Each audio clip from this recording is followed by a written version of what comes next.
Hey everyone, welcome to this week's episode of the Thrive Your Life podcast. Thank you for joining us this week. We have a fun and exciting episode for you all with our good friend Sir Willow. We'll get to introducing him in just a moment, but a few things I want to make note of. First and foremost, the virtual studio is complete. So you can see behind me the Made to Thrills are up, the shelves are up and going awesome there. And also, it's looking a lot like Christmas. So we have our epic destination tree, garland, all that good stuff. And yeah, so welcome to the finished virtual studio.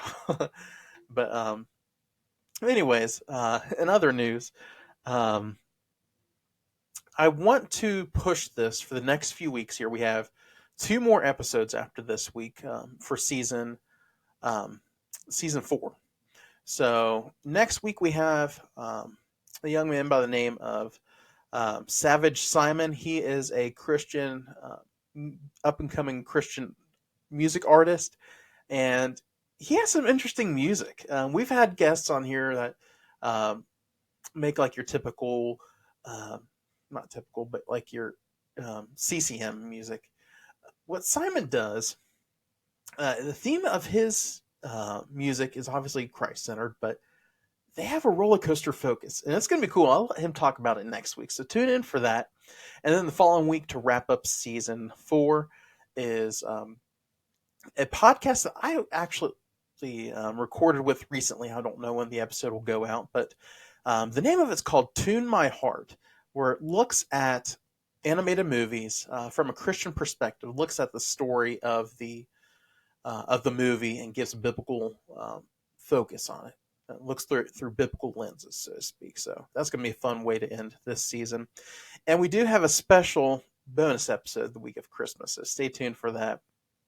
But also, I wanted to push this out, like I said, for the next few weeks. So Answers in Genesis, I've been plugging this for quite some time now, but Answers in Genesis is having a conference this May 2025, called Spark at the Ark, which is a themed attractions, themed entertainment conference. It's brand new, 2-day conference, May 6th and 7th, at the Ark Encounter and Creation Museum.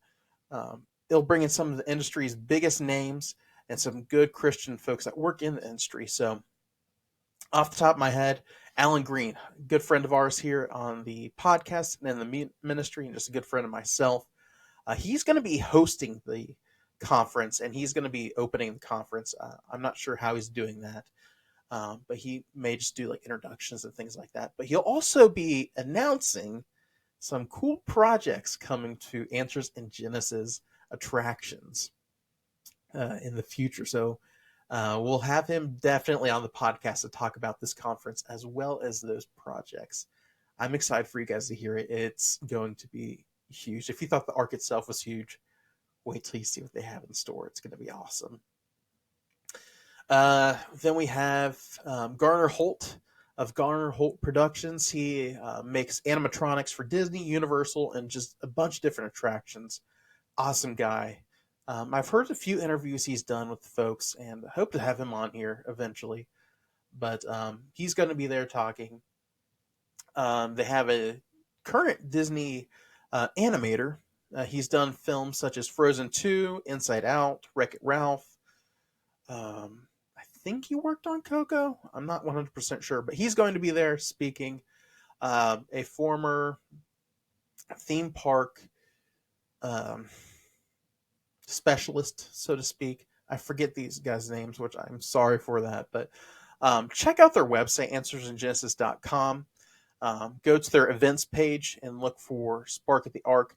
Currently, they are selling tickets for $75. This is why I'm pushing it. If you are interested at all in this conference, first and foremost, check out the website so you can learn more about what it is and if you're interested in it.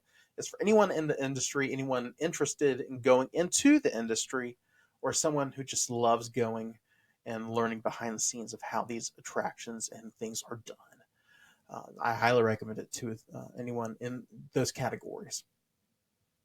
Like I said, I want to push this now because as of today through December 31st. They're running an early bird sale for $75, which includes 3 tickets, 2 of which will be used for the conference, and then 1 extra one to go anytime that week to those attractions to visit it. It's a park hopper, so you could go to the museum and the Ark if you choose to do so. And it covers your meals. It'll have a breakfast and dinner and lunch, I believe, through the conference. Behind the scenes tours of some of the things they're working on currently, and we'll also be going to the design studio that we had a meet up at this year. So we'll be going back to that at this conference, and you'll get to see some of the things we saw at that meetup. And you get to be a part of all of the sessions and workshops they have available. So go ahead and check out answersingenesis.com. We'll leave the link in the show notes below, but definitely check that out if you're interested in it. But without further delay, let's go ahead and jump into this week's episode. And as you can tell by my shirt here, if you're watching it, which, by the way, if you didn't know, we have a video version of the podcast over on YouTube, on our YouTube channel. Just simply look up Bride of Your Life Ministries. It'll be there, and you can view this episode as well as all the episodes of this season on there. But we are joined in the virtual studio today by Sir Willow himself, George Burnash, good friend of mine, good friend of Bride of Your Life Ministries and the podcast. This week, he's back to talk about what God's been doing in his life and just some of the cool trips and things he's been able to go on. And we talk about my recent experience at Silver Dollar City, which you can see our trip report and just our vlog over on Epic Destinations channel, which is just a fun little page I post in every now and then. Not a regular vlogger or anything like that, but whenever we go to a new park, we want to bring you along to see it through some new eyes. So go over to Epic Destinations. I'll leave a link for that in the show notes below as well. But we got to spend some time with him at Silver Dollar City. We'll talk about it a little bit in the episode, but we'll also be talking about some of the recent announcements from Silver Dollar City, which if you're watching the podcast, you'll notice a little timestamp I had at the bottom. One thing we mentioned, that this was recorded prior to the announcements. It was cool, but we talk about that, and then we talk about D23 and so much more. I just enjoyed my time talking with George, and I know and I hope you'll enjoy it as well. But with that being said, let's go ahead and jump into this week's episode of the podcast. You don't want to miss a second, so go ahead, buckle up, because here we go.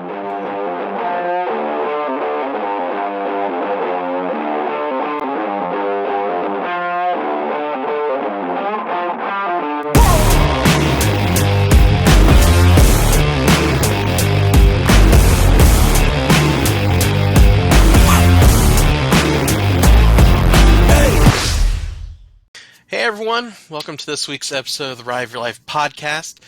We are joined in the virtual studio again by a good friend of ours, and one that we've got a lot of good feedback from last season.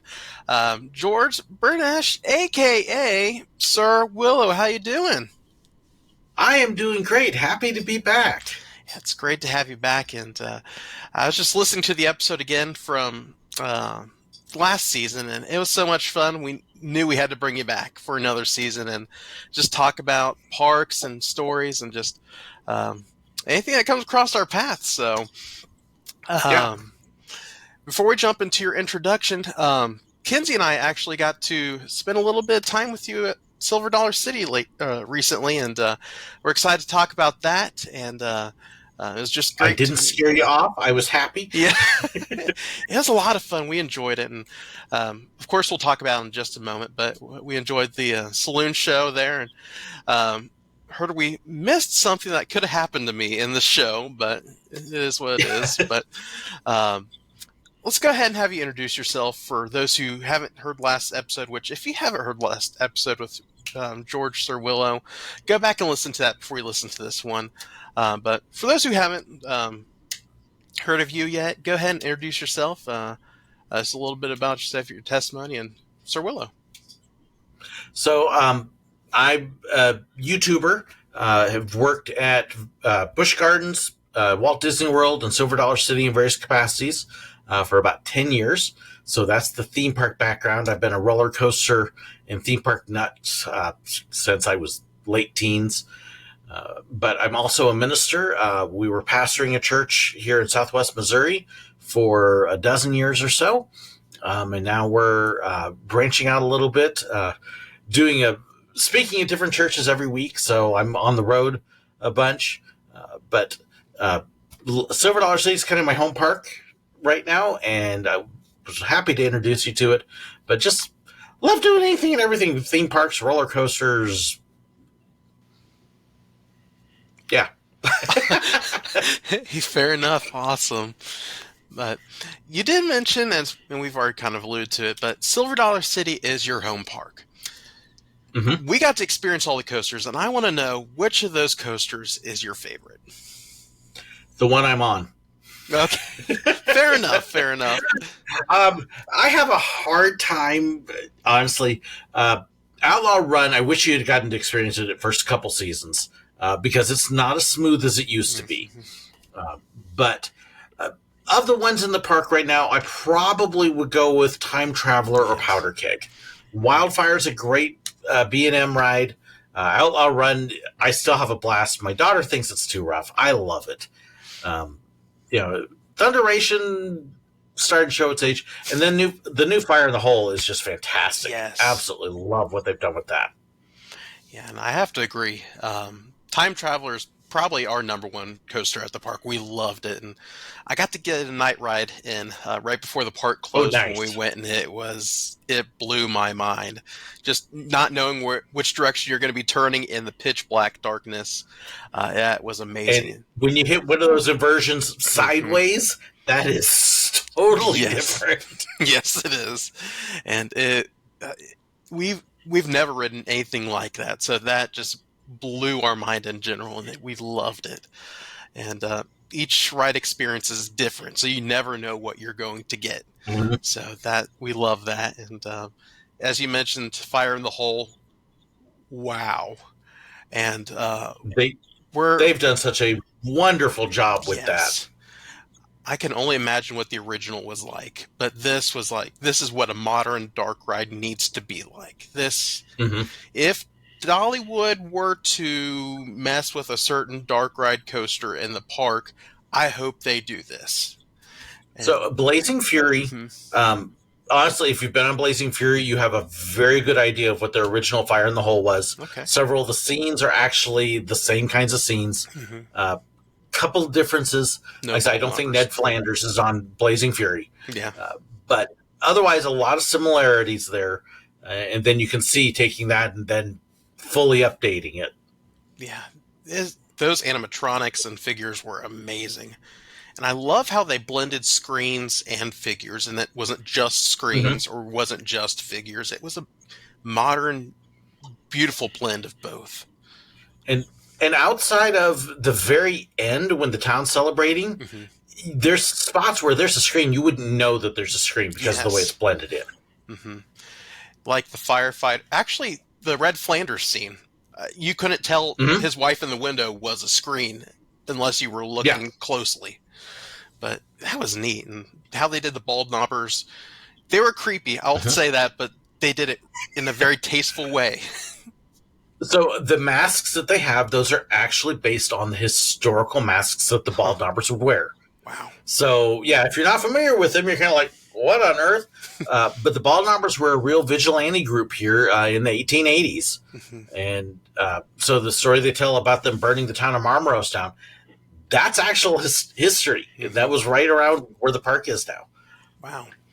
And it's neat that's one thing I loved about the park is they kept up with their history and just honored their history and not just said, oh, well, we're on top of this cave and whatever. But they truly made you feel like you're back in the 1800s and just, it was amazing, top notch. And did you get to do the cave tour? We didn't.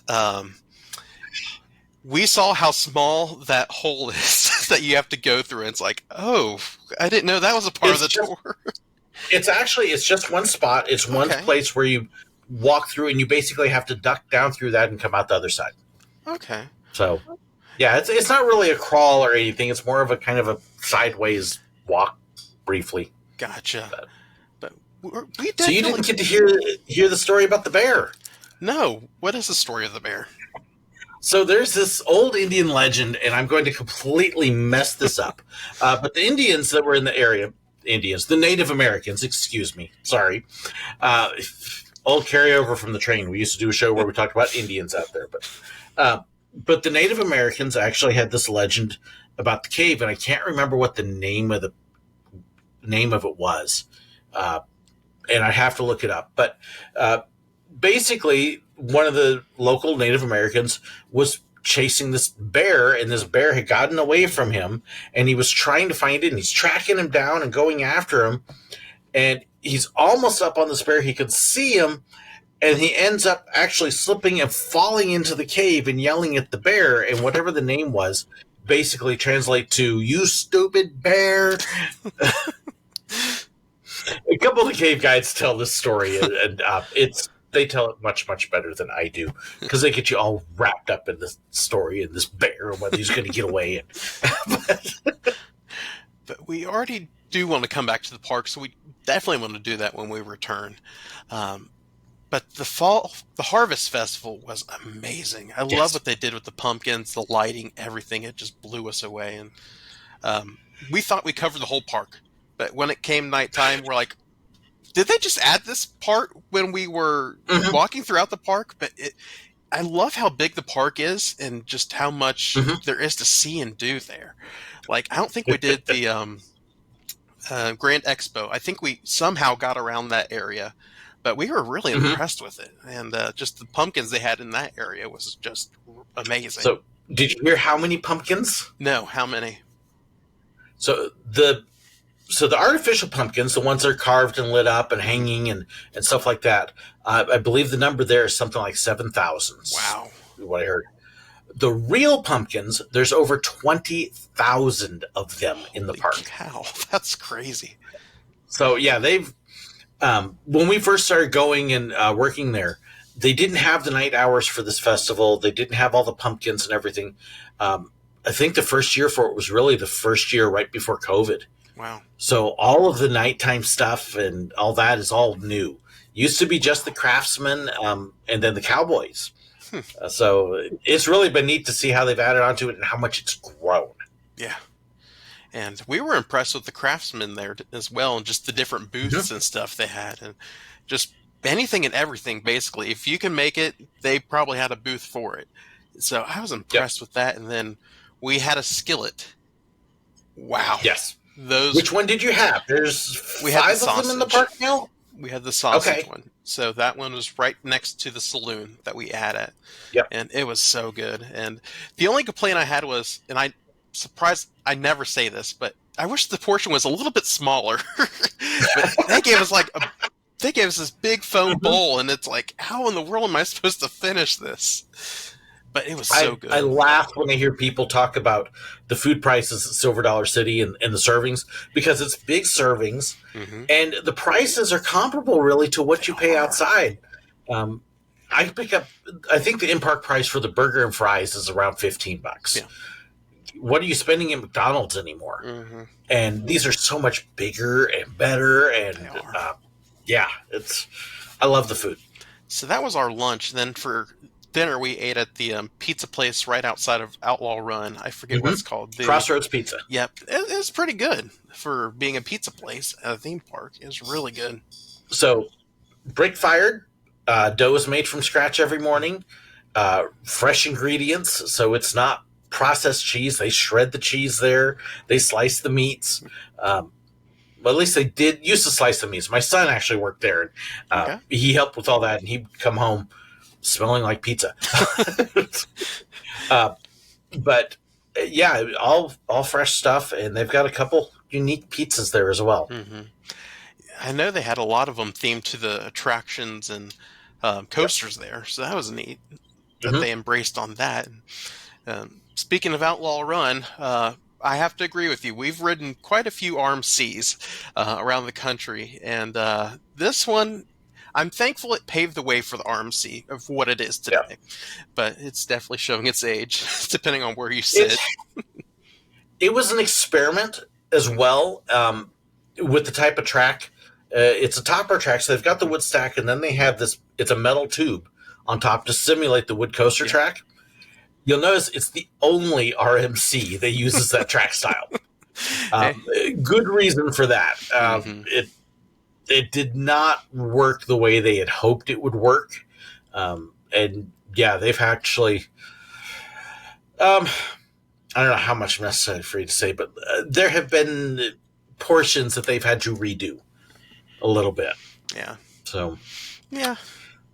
Gotta do what you gotta do, but hey, you learn from it, and then you go from there to lightning rod, which now actually works with real lift. Yes. That's a whole nother topic. But yeah, we wouldn't have like a Steel Vengeance. We wouldn't have a trying to think what all is out there. Wildcat's Revenge. We wouldn't have any of those if it wasn't for Outlaw Run. So we're thankful for that. Yeah. Twisted Colossus and Storm Chaser and all that. Yeah, it's interesting when you look at my list of favorite coasters and how many RMCs are up in that top area. Yeah, I'm not a big wooden coaster fan, but RMC gets the woodens up towards the top. Yeah, see, I love traditional wood, especially when it's properly taken care of.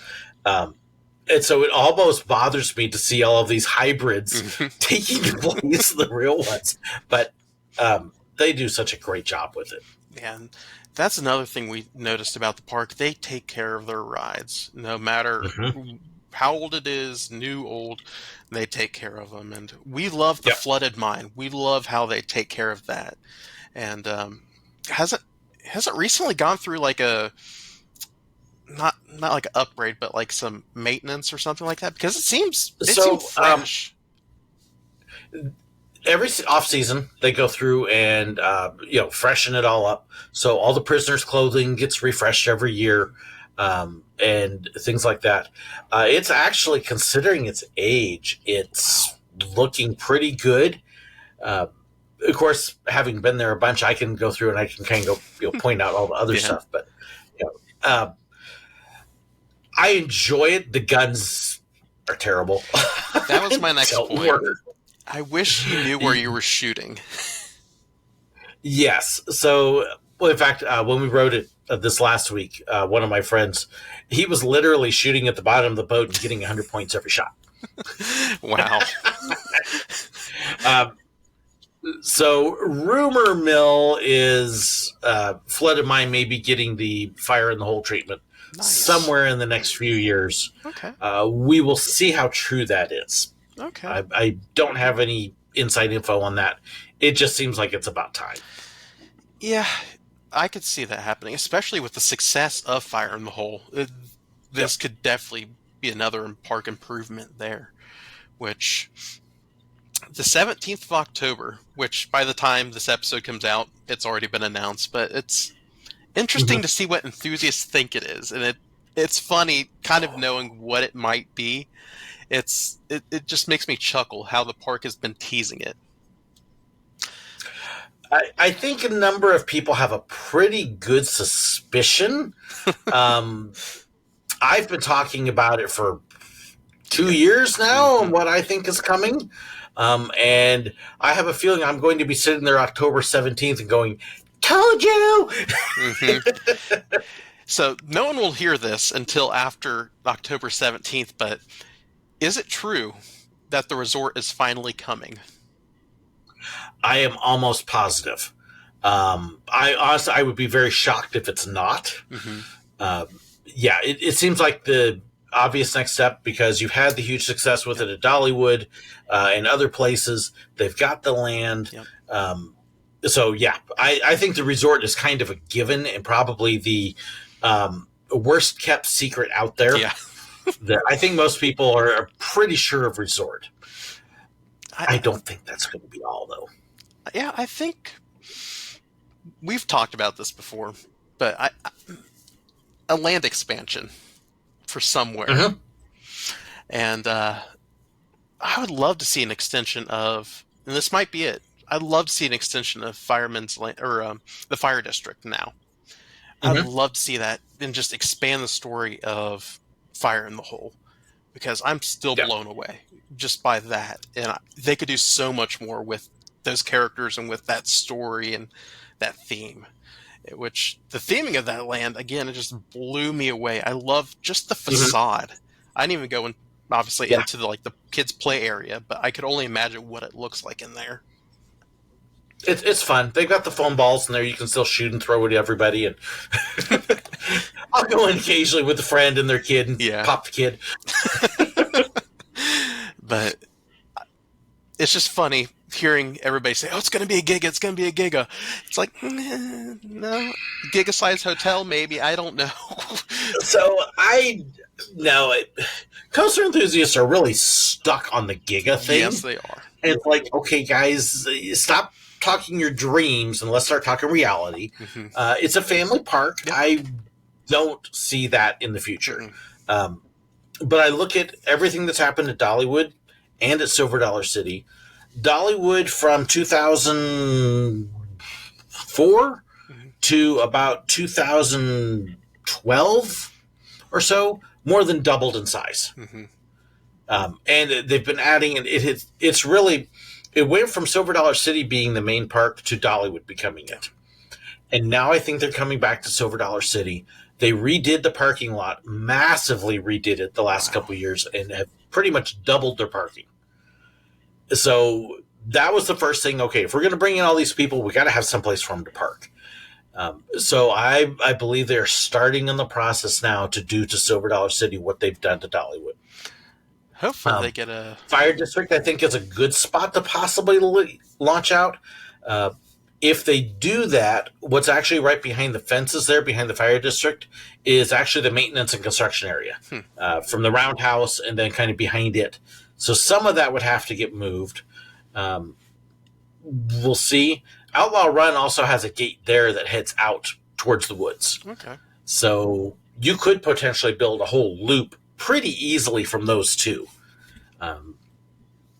So that's kind of... I don't know exactly where they're going to put this, but that's kind of where I would look at and say, okay, if I was going to put something, that's where I would put it. Yeah. And hopefully they get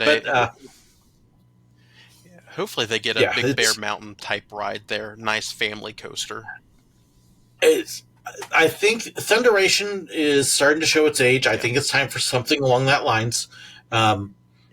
Just top of my head, I could see them doing something like a mining district, nice. Which would give them that kind of excuse for the mine train. So one of the other things they've been doing, Brad Thomas this year has been saying a lot. We have a lot of land. Yeah. Gee, Brad. So I think along with the resort, I think they're going to announce an expansion of the park. They have basically already said that they're going to be doing something different with what they call the Pumpkin Festival area. So that I'm expecting kind of three things in this announcement: the Pumpkin Festival area redo, the resort, and park expansion. And I'm expecting with the expansion to have restaurants and shops and probably at least one ride. So I don't know that it's going to be a big ride. It may be a couple small family things just to start, and then them kind of going, but wait, it'll come. Yeah. So almost like a Wildwood Grove progression where we have a few little family rides. Oh wait, here's Big Bear. Oh wait, there's a dark ride. Yep. Yeah. So it'll be in increments expanding out, but this will be laying the groundwork to start some big expansion out there. Yeah. And with that, Fire in the Hole's former spot, you showed us where that is. What do you think the fate of that will be? So right now it's all guesswork, and being completely honest, because I still have a lot of friends in the park. And most of them are like, I don't know. So even the people that are intimately connected to that don't really know. And the one thing with Silver Dollar City when they plan is they're open to flexing and changing as they go. So I think they have some ideas, but I don't know if even they know for sure exactly what they want to do with it yet. Yeah. I know the building's got to go. The building itself is... the whole reason they've got a brand new Fire in the Hole is that building is done. It's end of life. So this off season, you're probably going to see the building come down. There's people out there going, we want a museum. I don't see that happening. But it is possible that it becomes an access point as well to expansion. Powder Keg is right there, so it's not as easy. But they could make the little loop, head over to Outlaw Run, and connect that if they wanted. I could see restaurants, shops. I don't see another ride going there. There's some speculation as well that the train station could go there. I don't see that. One, you put the station too far from the entrance to the park. It wouldn't be convenient. It would really log jam that area. And I think people like where it is. So I don't see the train station going down there. That was a rumor started by another website out there, and I've kind of gone, same guy you argued with me at one point that Silver Dollar City ran 3 trains, and I'm going, they've never had 3 trains to run, let alone. Take it from the robber. Come on, guys. Yeah, it's like, yeah, I've been out there. So, but I'll leave them nameless. Some people in the know will know, but which we did get to do the train in the evening, and it was fun. I liked it. I wish we could have went out when it was more light out, but the robber element. Night trains are fun. Once the heat of the day is gone, it gets goofy a lot of times. And there was a really good crew working that day. Nice. So, no, wait, I got to think about it. No, they had a different night crew. Yeah. Actually, I'm thinking the really good crew was the other day. Hopefully you got a good show out of it. It was good. The robbers were good. They're funny. I think by the end of the night, the train riders were a little bit done for the day. So I guess the interaction wasn't as good as if everybody was lively. Yeah, like I had to sit there and think about it a little bit again. And if it was the same crew, yeah, they were okay. Yeah, the ones that, like I said, that were here the other day were really good, but they were okay. Yeah. It's just one of those things that there are some people out there that are better than others, who get the characters a little bit more, who have better timing. It's amazing how many people can't figure out how to deliver a line a certain way. So, so here, that's actually another bit of history, though. Alf Bolin was actually a real person out here. Huh. A real not nice person. Used to hijack people at a place called Murder Rock, and it's called Murder Rock for a reason.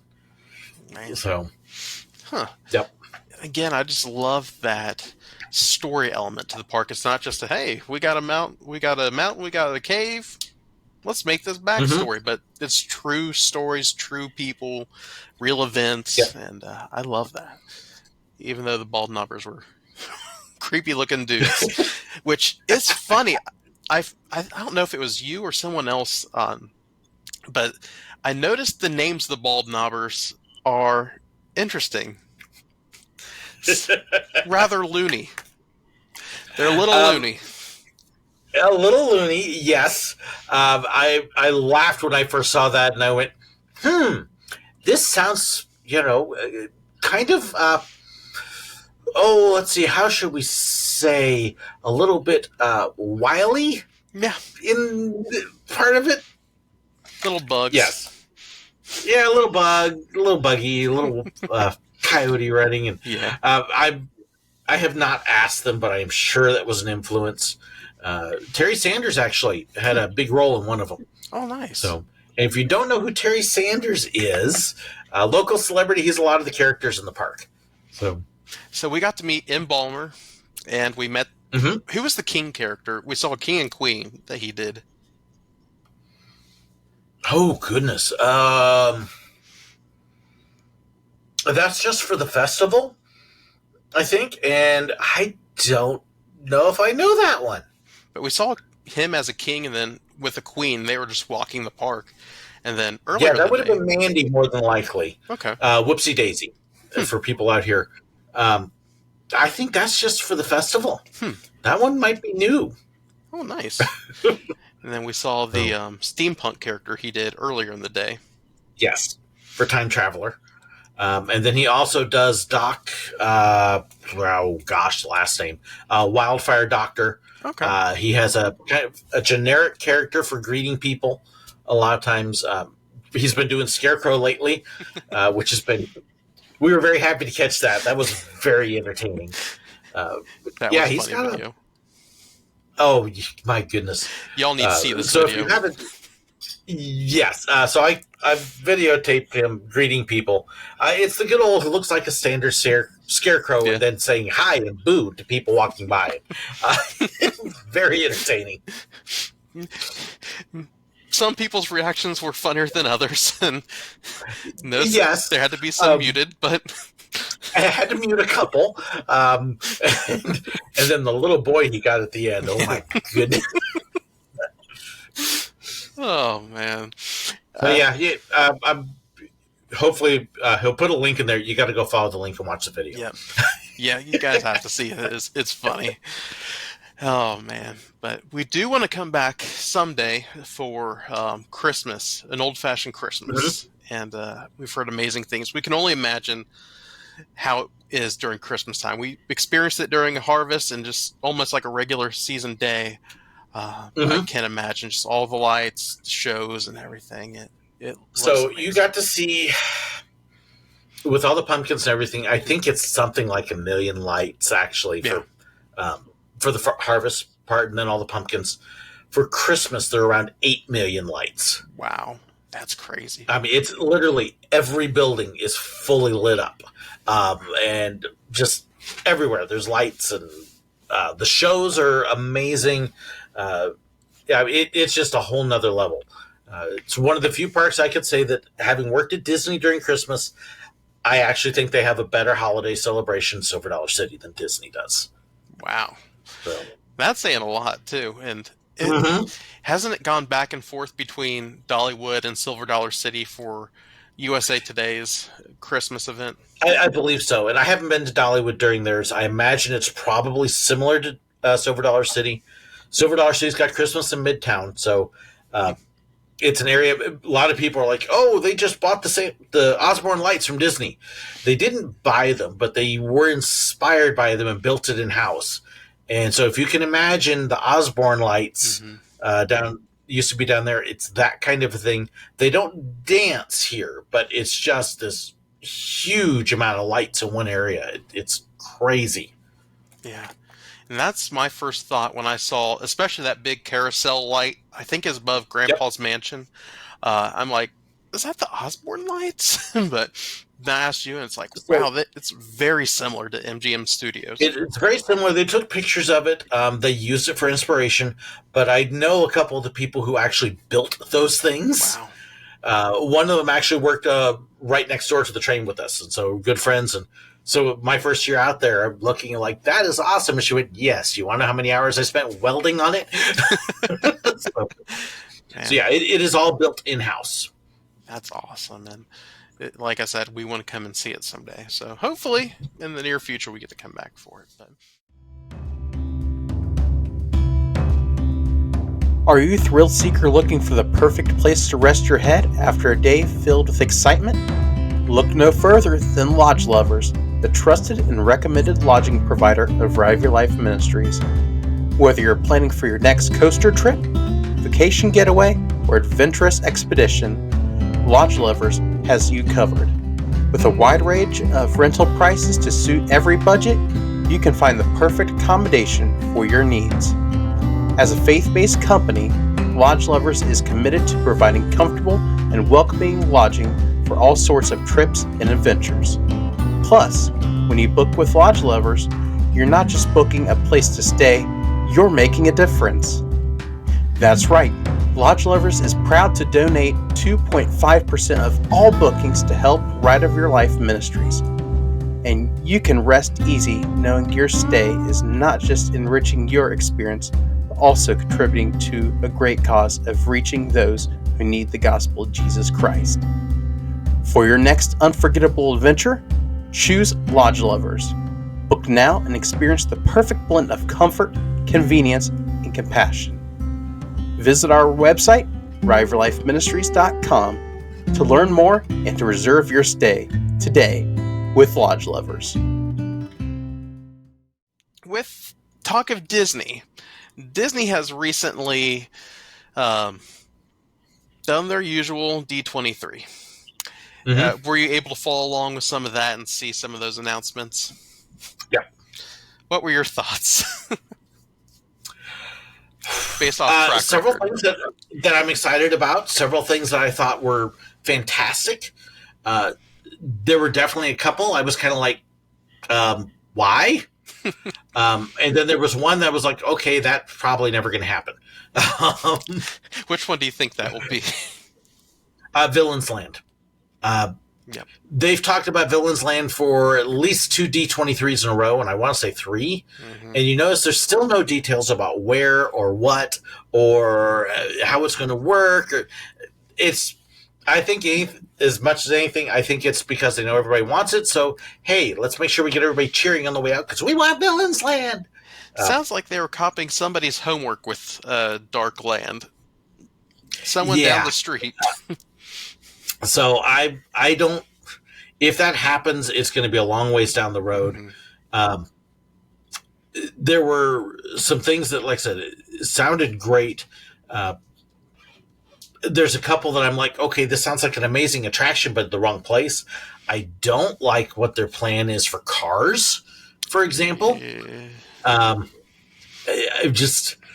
It's an amazing sounding attraction, but it's really forgetting the whole purpose and point of that area of the park.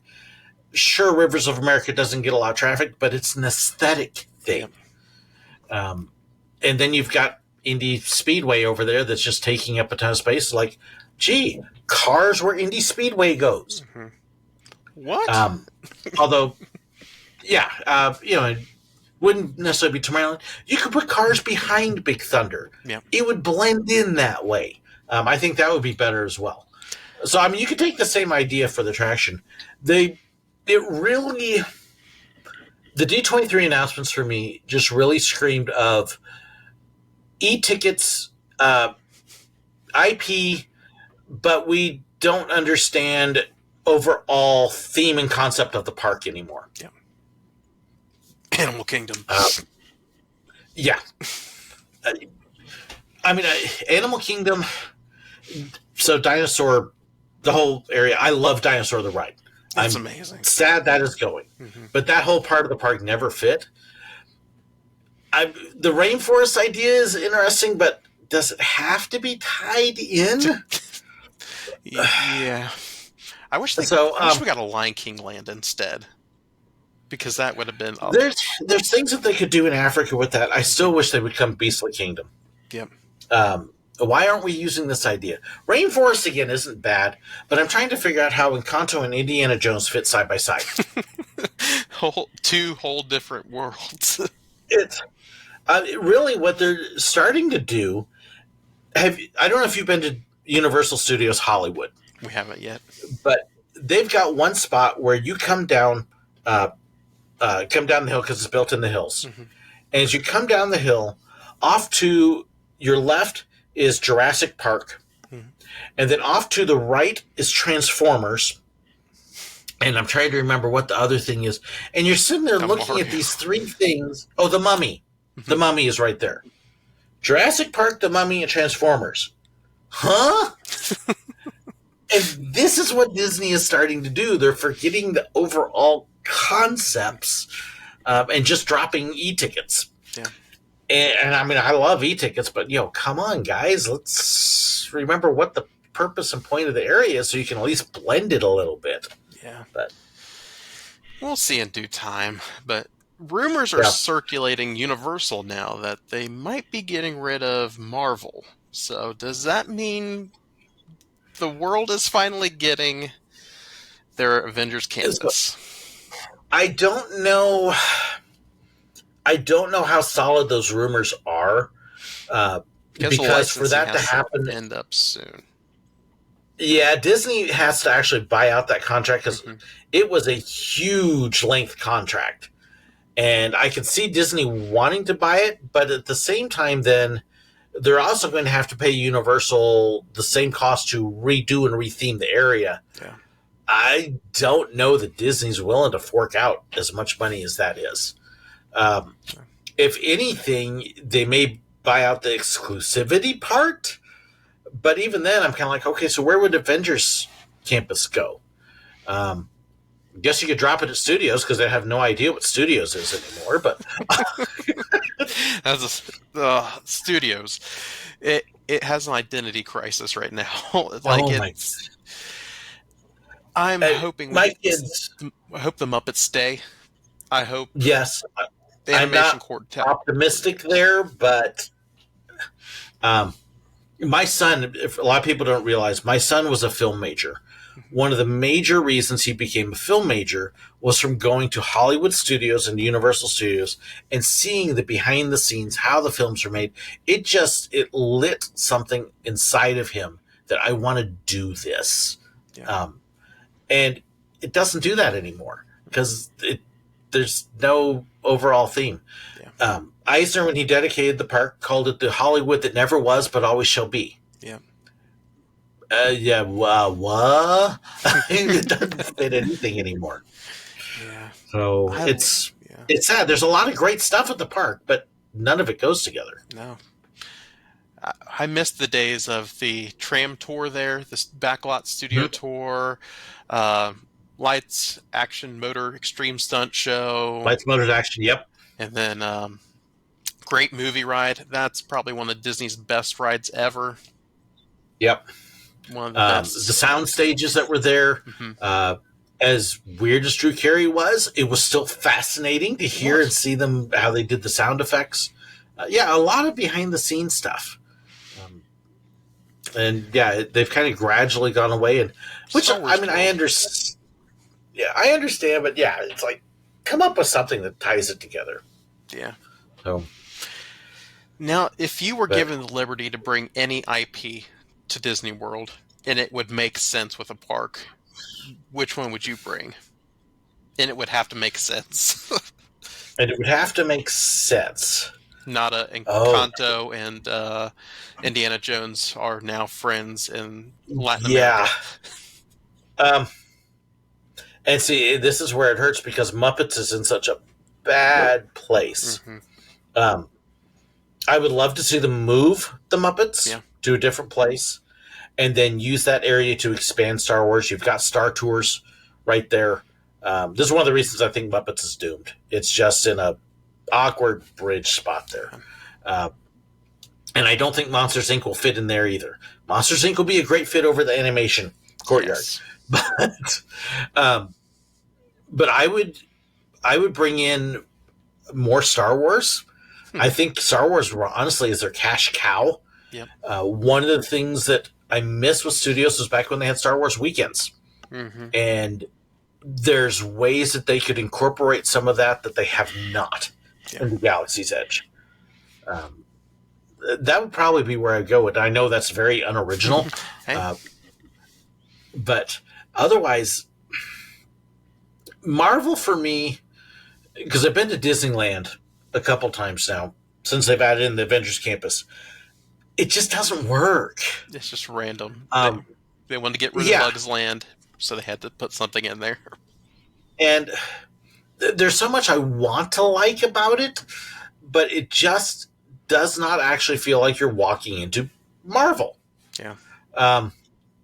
So I don't know if they could go back.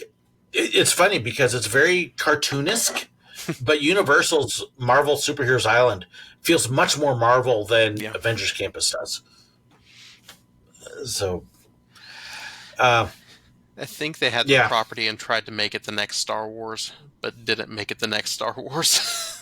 Yes. And it's very awkwardly shoehorned into a spot that, and again, it's like, okay, so what does Marvel have to do with California? But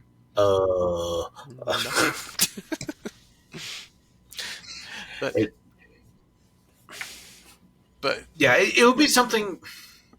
California's talking about a whole brand new park and starting that process. I almost wish they had saved the Marvel for that and done that there, and that way they could do it right. But that doesn't seem to be the route they're going. I think they got a hold of the Tower of Terror, knew the licensing was up on that one, so they had to throw something in there. So Guardians of the Galaxy. So I don't know. I still like Tower. I Mm-hmm. love Guardians. It's a neat ride, but I'm a Tower fan. Mm-hmm. So I love the Tower of Terror. It's my favorite ride at studios right now. That and Mickey and Minnie. I had such a blast because when I was working in studios a lot as a photographer, I oftentimes would get a start time of like 11 and the park would open at 9. So I'd come in, put my work clothes into a locker and sneak over and I go ride Tower for an hour and a half. And because I knew a couple of the ride ops, okay, get off. I go through the back exit and around and hop back on. I get 3 or 4 Tower rides before I start work. Nice. But, That'll get you going for the day. oh, yeah. But man, so we've talked about it a little bit on the previous episode we had you on, but what were some of your favorite Disney memories being at the park, whether it was off shift or on shift? There's just so many. And it's hard over a span of 5 years to kind of compress them. I was actually talking with somebody the other day, and they were sharing a story, though, about Make-A-Wish. And I had so many amazing moments when the Make-A-Wish families would come through. For those who aren't familiar with it, Make-A-Wish is an organization that for severely ill or life-threatening illnesses with kids, that they grant them a wish. And a lot of these kids wish their families could go to Disney. So, really, these Make-A-Wish kids, though, they were just amazing. You would see and hear, and they would inspire you. They really would inspire me a lot. It's like, wow, when I grow up, I want to be like them. Not sick, but like them. Courageous, strong. Oh, Miss Make-A-Wish. Probably one of the hardest moments. A couple of my hardest moments that were Make-A-Wish kids. Because you would see these kids come in and they were just so sick. So sick. And the characters, when they would see that, they would just love on them. You'd see 2 or 3 characters, rather than staying in their assigned spots, they just break down and swarm them and spend time. And yeah, it was amazing. And then Give Kids the World Village, which is where a lot of them would stay when they were there, is also a fantastic ministry. You got to volunteer there once. So Wow. But the Make-A-Wish kids, just a lot of times they were inspiring because you see them going through so much, and yet they could manage to forget it and just have a good time. So the characters at Disney World, Disneyland characters get to free roam a lot. That doesn't happen at Disney World. They've got assigned spots. But if there was a Make-A-Wish, they would leave those spots and go over to them. So you would see the characters swarm the Make-A-Wish kids, but they really could turn your day around. Sometimes if you were just, cranky guests and stuff like that, and then you get this Make-A-Wish family, you're like, okay, yeah, forget all that. Doesn't matter. Yeah. One of the crazy, well, I don't know if what crazy. I tell this other story a couple different times on my videos that one of the most touching moments I saw was a Make-A-Wish family. At the time, Toontown was still open. So we would have the characters in County Bounty. There were actually 3 different rooms, each with 3 different meeting areas. And the families all lined up and then split up into the rooms. We were shooting pictures one day, and a couple of the managers came in and said, we're shutting Toontown down for a few minutes. What? And again, Make-A-Wish, we bring them up through the line exits so that way they didn't have to wait in line, so they could experience as much as possible and not have to deal with people pushing in on them. This one family come up, and this little girl was really sick. So we're going to shut it down. We're going to bring everybody together. So the room I was in, you would have one room that would have like Minnie and Chip and Dale and Goofy, and then Donald Duck, Pluto, and a couple other characters would be in another room, and then the princesses. They brought them all together into this one room. Brought this family in, brought all the characters in that were there. And this girl, I would guess she was probably about 12, and she's actually in a chair bed. So she's got IVs hooked up to her and monitors, and this girl's not doing well. And then you watch the characters just all come in and just begin to love on her. Pluto's kissing her and holding her hands, and just this big smile on her face. And you could the families are crying, all of us. A couple of the photographers continue to take pictures, and most of us just stood out of the way and watched and cried because it was just this awesome moment. And then, about 10 minutes or so, and then the family left, and we went right back to our spots and went back to normal and just continued to shoot pictures. And later that day, I took a break. And as I was coming back from break, I went over to what we called our base, where we got our assignments. And so that way I knew which character I was going to. And my equipment manager, the supervisor, is sitting there crying. And I'm like, what's wrong with you? What's going on? And she says, well, you remember that little girl? She's gone. Oh. So we had things like that a couple times, but that would hit you. And I can imagine, the characters when they found out that would.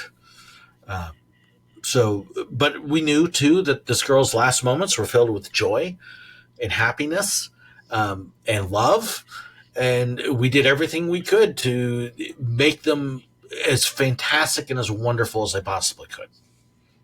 That's so awesome, and just a rewarding job there, and just truly what Disney. Hate to say it was truly bringing the magic to families, even in their hardest times, and not. I think that the people running it now, they've gotten so much into the penny pinching, they've forgotten that the magic is what brings people back. That if you focus on the experience, the money will come. Yeah. But if you focus on the money, you forget the experience, and you end up losing both. Yeah. And like we joked about it with the D23 stuff. So will this stuff actually happen? If you're focused on the next big latest e-ticket attraction, you're not focusing on the true meaning of Walt's vision for the park. For families to come together, for people enjoy each other and not worry about a phone or the wallet for hours. Yeah, my last few trips, because of Lightning Lane and Genie Plus, you're constantly stuck on your phone. Constantly looking up, okay, what's the next attraction? What's the wait time? What's showtime? And you don't get a chance to look around the park and see and experience what's there because you're so busy racing from one thing to another, watching the phone the whole time. And, it's sad. They're very much forgetting it. One of the things I'm grateful for is even something as simple as a paper map.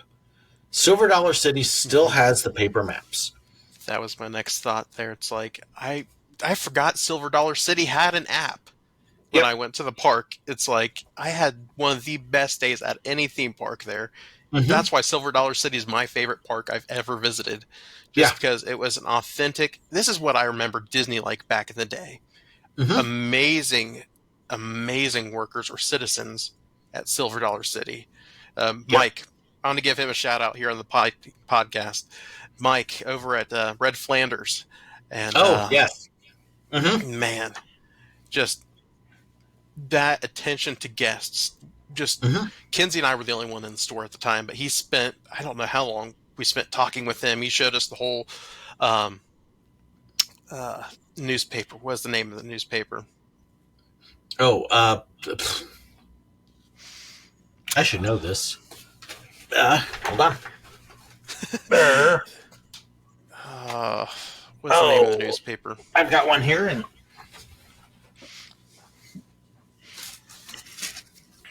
there we go. Pathfinder. Yep. The Pathfinder. There we go. Just the theming of the Pathfinder. There's a map in it, and then he showed us that there's a scavenger hunt you could do in the park that doesn't require an app to do it. Yep. We sadly didn't get to do it, but it sounded so cool. You're chasing down the bald numbers, and it's like just the charm of a newspaper of all things, and just the experience that you had there. Dollywood, and it's a Hershey thing, honestly. It's like Dollywood and Silver Dollar City has been some of the best experience I've had at a theme park. Just interactions, just when you go to a Hershey park, you don't have to worry about something weird coming across or whatever. You're going to have a good, wholesome family experience. Don't have to worry about the phone. Don't have to think about Genie Plus or anything like that. Sure, they have the Trailblazer pass, but that's an option if you want to have it. But you can still have a good time. Even if you didn't have a Trailblazer and the line was long, you could still see all the details. And that's one of the things I loved, is the details of these queues. Time Traveler was amazing. Have all these clocks and gears and blueprints and stuff. Then I even joked with Kenzie about Thunderation. It looks like I'm about to get jump scared. It looks like a haunted house almost. It looks like a haunted attraction, but just the detail. And that's something a lot of parks miss, is just going back to the basics of what worked. And Silver Dollar City has a slogan, a catchphrase that they really mean, that they emphasize to their employees. It's called "Make Memories Worth Repeating." Yep. And it's what Disney used to be. It's do something special for everybody so that it makes a memory that they want to come back and do again. Yeah. It was so much fun, because at the train at the time, we were allowed to be obnoxious, but it was because it was all focused in, okay, make it memorable. So yes, we're giving crazy dumb answers to questions with a smirk on our face, going, "Hey, you getting the joke? Come on." And playing with the kids, and we were entertainers. Yeah, we're a ride operator, yeah, some train conductor, but we're entertaining. And when I was at Disney, it was the same thing. As yes, I'm just a photographer, but I'm part of the show. And Disney does everything in production and Broadway show terms, and they've kind of forgotten the show.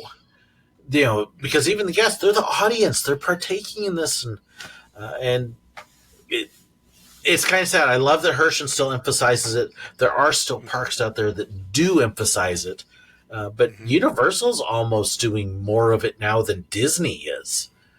Yeah. So hopefully Disney comes back. I'm hoping they get a CEO who, replacing Iger when he retires, who's a dreamer. They need a dreamer again. They need Michael Eisner. They need Michael Eisner back. They need Michael Eisner with Frank Wells. Once Frank Wells passed away, he had about a couple more years than Eisner. There's a reason that Roy Disney chased Eisner out. Eisner went penny pinching like Bob Chapek. They had a lot in common there, and I'm not a Chapek fan. They need the dreamer Eisner who had Frank Wells. They need the dreamer Walt. Somebody like that again. Yeah. And that's the thing I love about the Hershey's, is just it's a family ran business, and their heart is in the right place. Yep. And not just because they're a Christian family, but they want to provide the best experience for someone. This may be their only time going to Silver Dollar City. It may be their only time going to Dollywood. They're starting to work on Kentucky Kingdom. Praise the Lord.